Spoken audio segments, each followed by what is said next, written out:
Ce nom bord cache tout simplement un système de barrage hydroélectrique astucieux. En cas de surplus de production, une pompe déplace l'eau pour la mettre en altitude. Lorsque la consommation devient trop forte, on libère ce stock d'eau, on laisse la gravité agir et on récupère de l'énergie.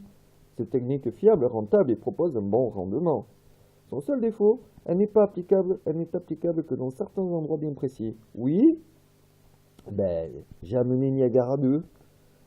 Tu le fous dans une gare style gare de Lyon. Ça te produit de l'électricité en continu tout le temps. Pour tout le bassin parisien, rien que ça. Et la fourmi de 18 mètres avec son chapeau sur la tête aussi fonctionnera avec ça. Voilà. Mais le problème, c'est que la mondialisation reste au pétrole et au nucléaire. Pourquoi?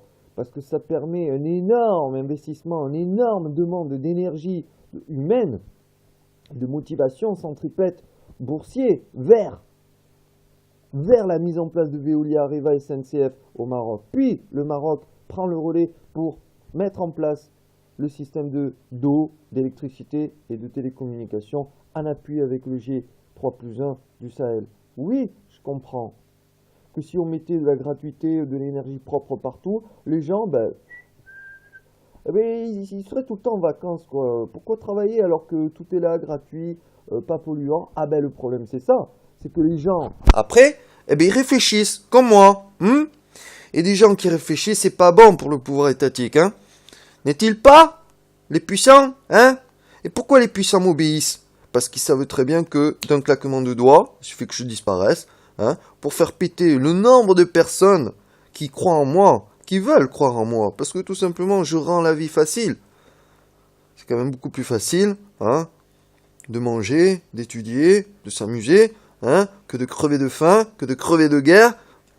Ouais, mais sans guerre, sans la famine, tu pourrais pas pousser les investissements vers les pays les plus profonds comme l'Afrique pour imposer la mondialisation. Et la mondialisation, ça passera par le miam-miam pour tous. Et le seul point commun, donc avec les 1% que j'ai ciblé le 21-12-2012, c'est bien ça. C'est que la voie la plus rapide, c'est leur technique actuelle. Et, cependant, je regarde les actualités, la moindre chose qui ne me plaît pas, je leur saute dessus, et ils changent, et ils optimisent. Donc je me dis que, vous savez, le satanisme et l'angélisme, c'est bien moi, Dieu Tout-Puissant, qui décide qui est angélique, qui est satanique. À partir de là, tout devient limpide, tout scintille.